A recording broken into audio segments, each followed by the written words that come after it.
He could make anyone laugh. But off camera, Johnny Carson saw things that made him want to scream. For 30 years, he sat across from America's biggest stars, smiled at their jokes, and pretended not to see who they really were. But Johnny kept a list, a mental blacklist of celebrities so cruel, so arrogant, so deeply flawed that he couldn't bear to have them back. 9 names, 9 stories, and when Johnny finally started talking about them in his later years, what came out shocked everyone who thought they knew Hollywood's golden age. During commercial breaks, when the audience was gone and the cameras weren't rolling, Johnny would lean toward Ed McMahon and whisper things that would have destroyed reputations if anyone had been recording. A former producer who worked with him for over a decade revealed that Johnny was always professional on air, but backstage he was ruthless in his judgments. He'd turn to Ed and say that a guest shouldn't be near a camera or a child.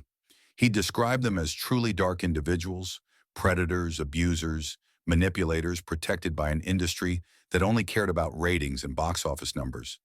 These weren't just difficult stars or demanding divas. These were people whose behavior revealed something fundamentally broken about their character.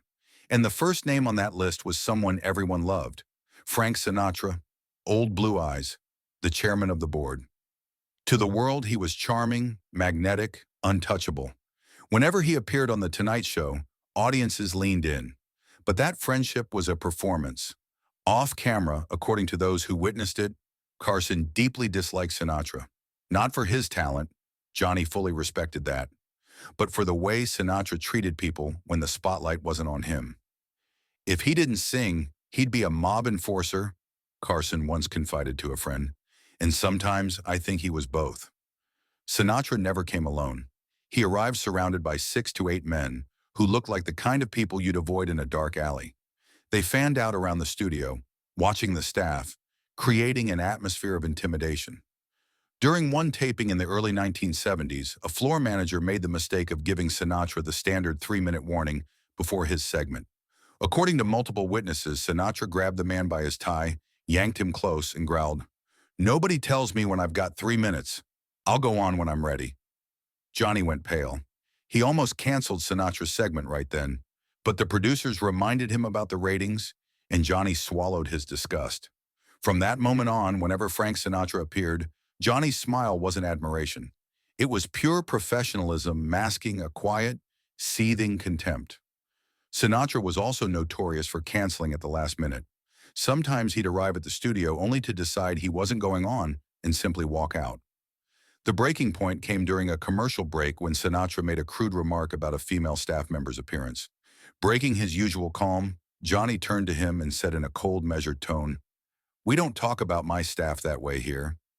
Sinatra went silent, stunned that anyone would dare challenge him. After the show, Johnny told his producer, "I don't care how good his ratings are. Limit him to once a year maximum." If Frank Sinatra embodied the bullying side of celebrity power, Joan Crawford showcased a different kind of difficulty, an overwhelming ego wrapped in ice. When Crawford appeared on The Tonight Show in 1970, audiences saw the elegant legend they'd adored for decades. But according to multiple staff members, the woman behind the camera was nothing like the one on screen. "She was one of the coldest people I've ever interviewed," Johnny reportedly told his biographer. "Talking to her was like talking to a beautiful statue. Nothing inside." Before Crawford even arrived, her team sent over a 4-page list of demands so specific that the technical director kept a copy for decades. The angle of her chair, the height of Johnny's desk, even the temperature of the studio, exactly 67 degrees. She brought her own makeup crew despite the show already employing award-winning artists. But what truly revealed her character was how she treated people based on their importance. When a young production assistant accidentally walked into her dressing room with a glass of water, Crawford exploded. According to witnesses, she erupted into a tirade so vicious that everyone in the hallway froze in disbelief. She called the 20-year-old assistant a brainless little fool and sneered that she should try working in a brothel where incompetence might be useful. The young woman burst into tears and ran out while Crawford demanded she be fired. What made Crawford so disturbing wasn't just her attitude. It was the cold precision with which she switched personas the moment the cameras came on. She was like a machine pretending to be a woman. One producer recalled, "Nothing felt real." During commercial breaks, Crawford would instantly drop her smile, sit in complete silence with a blank expression, refusing to speak to anyone. Then the moment the red light flashed, she came alive again. After the show, Johnny turned to Ed McMahon and said, "I've interviewed corpses with more personality. If Joan Crawford's icy control unsettled Carson, Orson Welles represented something even darker. Raw power used to intimidate and threaten. Viewers saw a brilliant raconteur. Carson and his team saw a man so consumed by his own legend that he believed ordinary rules no longer applied to him. Wells routinely rejected every question the writers prepared. One former writer recalled, he literally crossed them all out and handed back a blank page. During one appearance in the mid-1970s, Wells was scheduled for 7 minutes. What happened next proved that even Johnny Carson's patience had limits. Wells stayed on the couch for nearly 25 minutes, far beyond his allotted time. He completely ignored every subtle cue Johnny used to signal the segment was over. The result? 2 scheduled guests never made it to air that night. Off camera, Wells refused to address production assistants directly. He'd speak about them as if they weren't there. Tell the girl I need water. Ask the boy to fix the light. What frustrated Johnny most was Wells's tendency to treat The Tonight Show as if it were his own production. He'd bring props without warning, even try to direct the cameraman from his seat. After that appearance, Carson turned to Ed McMahon and muttered, "Genius doesn't excuse everything. Being brilliant doesn't give you the right to hijack someone else's show." Betty Davis represented a different kind of danger, a sharp tongue that cut like a blade. When Davis appeared with other guests, chaos often followed. She had a habit of interrupting mid-sentence, especially younger performers or female guests. If someone else got a big laugh, you could practically see her fuming, already plotting how to take the spotlight back. Off camera, Davis was known to request whiskey before going on stage, and her drinking often led to sharp, inappropriate remarks. One makeup artist remembered offering her services only to be rejected with a cutting remark. "Find someone whose hands don't shake like they've just come off a 3-day drunk." Johnny, who usually avoided direct conflict, finally stepped in when Davis began berating a card operator. He walked over and quietly said, "Miss Davis, on this show we speak to everyone with respect, or we don't speak at all," a production assistant recalled. Davis froze, clearly unaccustomed to being challenged, and silently backed down. After her final appearance in the early 1980s, Johnny told his producer, "Life's too short to be verbally flogged by Betty Davis." If Betty Davis's sharp tongue targeted adults, Mickey Rooney crossed into even darker territory, the aging child star with wandering hands. "He thinks being short gives him permission to be a pervert," Johnny reportedly told his producer after one disastrous appearance in the mid-1970s. Younger production assistants often asked to be reassigned whenever they learned Rooney was scheduled. "He'd grab your hand when you brought him water, pull you a little too close, and start asking if you were married," one former assistant recalled. "If you tried to walk away, he'd hold on to your wrist just long enough to make you uncomfortable." Rooney appeared visibly intoxicated on multiple occasions, slurring his words and losing his train of thought mid-sentence. After one particularly uncomfortable taping, in which Rooney repeatedly made suggestive comments toward a young actress, Johnny took the rare step of apologizing to her personally after the show. A director recalled, "I'd never seen Johnny so embarrassed by a guest's behavior." He told her, "That's not how professionals act on my show, and it won't happen again." And he meant it. If Rooney's conduct was uncomfortable, Zsa Gabor's demands nearly drove Johnny Carson to the edge. According to multiple employees, Gabor was among the most demanding guests in the show's entire history. "I'd rather interview a cat," Carson reportedly joked. "At least the cat wouldn't need 3 assistants and custom lighting." Her list of requirements was staggering.